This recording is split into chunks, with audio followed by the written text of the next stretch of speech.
Joined by Senator Ted Cruz of Texas, longtime friend of the show, and welcome back, Senator. Good to have you. Hugh, great to be with you. Thanks for having me. I want to talk about the verdict first. Your podcast has taken off. You and Ben Ferguson, what do you do that, 3 times a week? We do it Monday, Wednesday, and Friday. 3 of them are audio, and 1 of the 3 is video as well, and it really has been phenomenal. We launched it 3 years ago. It soared to the top of the charts, became the #1 ranked podcast in the world.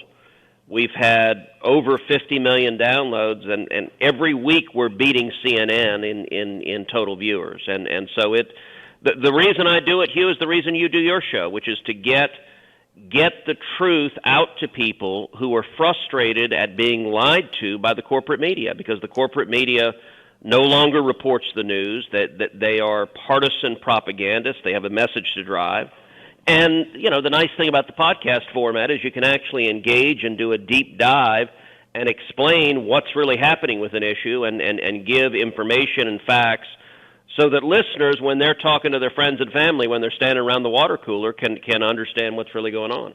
Now, Senator, you've been in public life a long time. You've taken a lot of questions from a lot of reporters, and you've argued in front of the Supreme Court, a half dozen to a dozen times.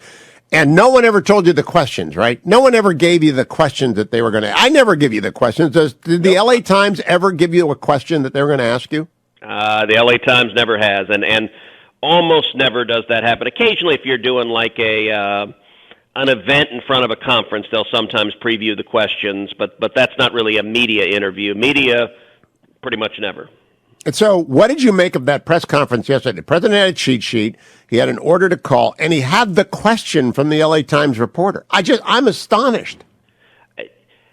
There have been a lot of things that have changed in our country in the last decade, and one of the most significant is the death of journalism. And I believe Donald Trump broke the media. You know, if you think back to 2015, 2016. People used to debate, and you would see people in the media argue, the media is not biased. There was a whole debate about, is the media biased or not?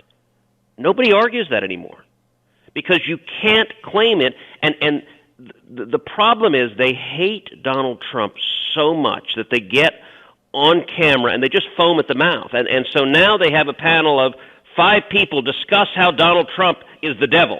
And everyone agrees, and they have no one who disagrees. No, he's worse than the devil. That's the only disagreement you can have. and what is amazing, look, you've been doing journalism and radio and going on TV a long, long time. It used to be there were people in journalism who aspired to the ethos of, I'm going to report the facts, I'm going to report both sides, I'm not going to give opinions. And they were usually bad at it. And by the way, CNN back in 2015, 2016, they tried to do that. If you asked them, they believed that's what their mission was. What's amazing today is the vast majority of the corporate media no longer believe that's their mission.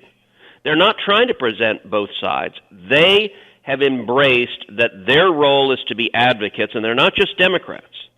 They are the left wing of the Democrat Party, and their role is to push everyone, including the Democrats, to go further left, further left, further left.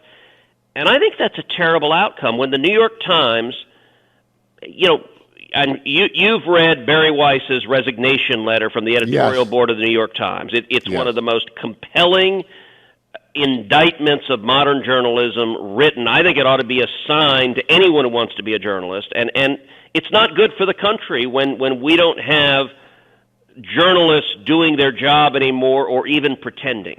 I think they're hiding the president's infirmity. Do you think he's infirm? You worked with him a long time, Senator Cruz. Do you think he's infirm? Look, I think he is badly, badly diminished. I think they are actively covering it up. And, I will have to say an amazing statement. You mentioned that I've worked with him a long time. That's true. I've known Joe a long time. But I can tell you this, in the 2.5 years he's been president, I haven't spoken to him once. Wow. And that is true of almost every single Republican senator. We sit around at lunch and talk about how none of us have spoken to Biden, and that is weird. When Obama was president, I spoke with him regularly. When Trump was president, I spoke with him every week, sometimes every day. And they hide him from him. They keep him in the basement. They're terrified to have him talk to us.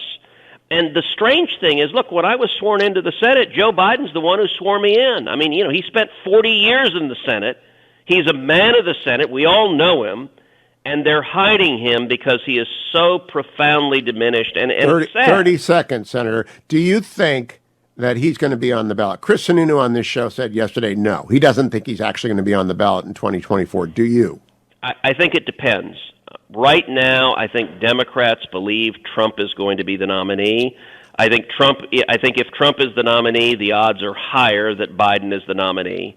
If Trump is not the nominee, then I don't think Biden will be on the ballot either. And that is it going to be Gavin Newsom swoops in from left field, and they're not going to let Vice President Harris get the nomination. She'll lose 50 states.